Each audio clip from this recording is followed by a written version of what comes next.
Hi, everyone. My name is Jessica Faiz, and I'm a fourth-year emergency medicine resident at Boston Medical Center. And I'm really excited to virtually share with you my lightning oral presentation on the evaluation of race and ethnicity as barriers for inpatient treatment for opioid use disorder.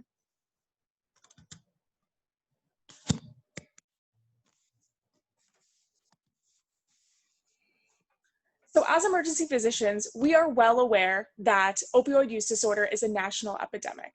Over 2 million people are diagnosed with opioid use disorder annually, and deaths surpass 130 people daily. Compared to non-Hispanic white people, Black and Hispanic people are less likely to use services for substance use disorder and have lower rates of treatment completion, as found in prior studies. We know that this may be due to many external factors, which may include things like bias, structural racism, and barriers to access to care. For this reason, I wanted to identify in this study if being Black or Hispanic is a barrier to inpatient treatment for opioid use disorder among patients who also had an ED visit for an opioid use disorder related complaint. So this was a retrospective cohort study from July 1st, 2018 to September 30th, 2019. We identified emergency department patients with visits for an opioid-related ICD-10 code. Charts were analyzed if patients had an encounter with a licensed counselor for opioid use disorder. At our institution, we were very lucky to have an organization called Project Assert, who has licensed counselors easily accessible upon discharge from the emergency department, regardless of what type of visit you present with.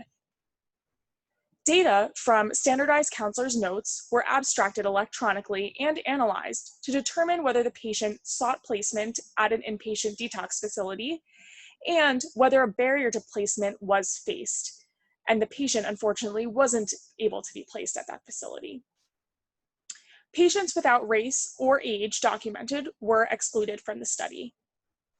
A generalized linear mix model was used to assess the association between Black and Hispanic race and treatment barrier.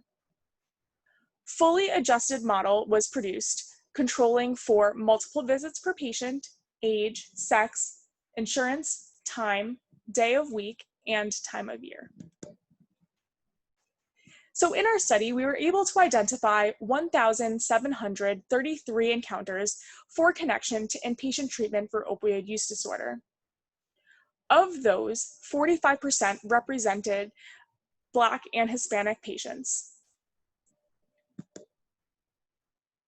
We found in our study that Black and Hispanic patients actually did not show a significant difference in likelihood to face a barrier to connection to treatment than white patients in the unadjusted and adjusted models. Factors that were found to be associated with a barrier were female sex, a visit between 4 p.m. to 7 p.m. or 8 p.m. to 6 a.m., and patients with Medicaid were less likely to face a barrier to placement to treatment.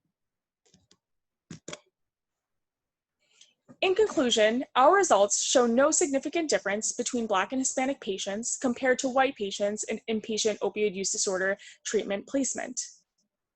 This unusual result, which goes against many prior findings, we think might be due to our institution's diverse team of opioid use disorder counselors.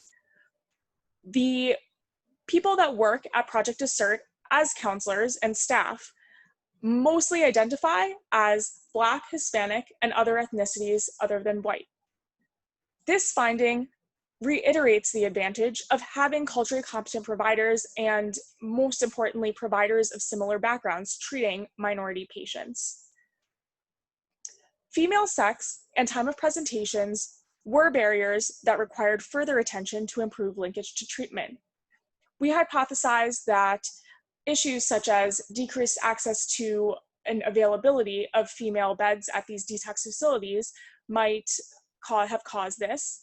And the fact that when patients present to the emergency department at times that Project Assert isn't open, they aren't connected to treatment, means that we might be able to work on staffing and availability of these services, because clearly it makes a huge difference for our patients. We know that this leads us to want to do more in terms of finding evidence of other barriers that should be scrutinized to promote equitable care for patients with opioid use disorder. Thanks for listening.